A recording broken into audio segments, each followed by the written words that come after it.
Hello guys, આજે આપણે એક પેરી પેરી મસાલો બનાવવા જઈ રહ્યા છે જે બજારમાં બહુ જ મોંઘી કિંમતમાં મળે છે અને આપણે ઘરે બહુ જ ઓછી કિંમતમાં બનાવી શકીએ છીએ. અને બજારમાં તમને જૈન મસાલો પેરી પેરી નથી મળતો, જેથી અહીંયા હું તમને જૈન પેરી પેરી મસાલાની રીત બતાવીશ. અને અહીંયા આપણે જૈન મસાલો જે પેરી પેરીનો બનાવીએ છીએ તેમાં એક જ ઇન્ગ્રીડિયન્ટ્સ એવું છે કે જે તમે લસણનો પાવડર હોય છે તે તમે નોર્મલ મસાલો બનાવી શકો છો. અને લસણના પાવડર વગર આપણે અહીંયા જૈન બનાવીએ છીએ. અને આ મસાલાની એવી છે કે અત્યારના યંગ જનરેશનને આ મસાલો બહુ જ ભાવે છે, જે સ્પાઇસી અને ખાટો એવો મસાલો હોય છે.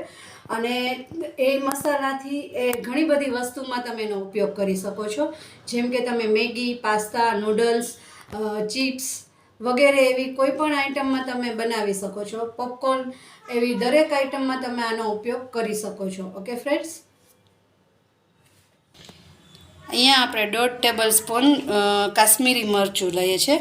આમાં કાશ્મીરી મરચાંનો બહુ જ સારો એવો કલર અને ટેસ્ટ આવે છે, જેથી હું કાશ્મીરી મરચું લઉં છું. પછી આપણે એમાં 2 ટેબલ સ્પૂન પાવડર સુગર લઈએ છીએ.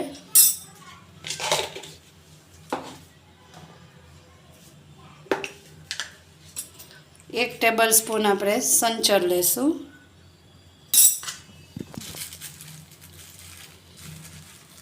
અહીંયા આપણે 1 ચમચી આમચૂર પાવડર લઈએ છીએ.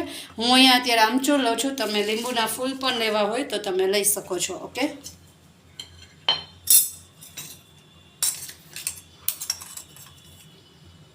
અહીંયા આપણે 1/2 ટીસ્પૂન મરી પાવડર લઈએ છીએ.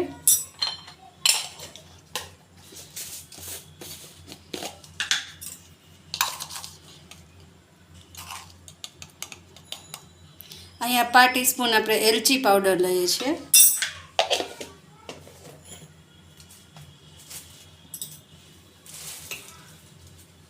અહીંયા 1/2 ટીસ્પૂન આપણે સૂંઠ પાવડર લઈએ છીએ.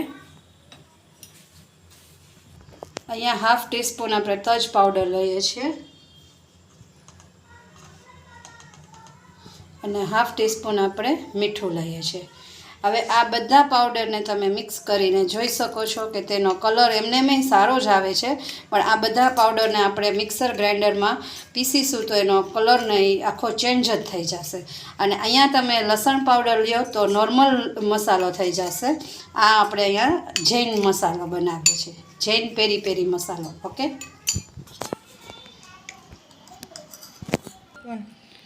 અહીંયા આપણો તમે પેરી પેરી મસાલો જોઈ શકો છો કે રેડી થઈ ગયો છે. મેં જે આ બધા રીત તમને બતાવી એ પ્રમાણે તમે કરશો તો અહીંયા તમારે 40થી 50 ગ્રામ જેવો એવો મસાલો બની શકે છે. અને આ મસાલો તમે ખાખરા, થેપલા, પરોઠા ગમે એની હારે એમાં પણ ઉપયોગ કરી શકો છો. ખાસ કરીને ખાખરા ઉપર તમે ઘી લગાવી અને આ પેરી પેરી મસાલો સ્પ્રિંકલ કરશો તો તમને એનો ટેસ્ટ બહુ જ સરસ આવશે. ઓકે ફ્રેન્ડ્સ, તો તમને મારો આ વિડીયો ગમ્યો હોય તો લાઇક, શેર, સબસ્ક્રાઈબ કરજો.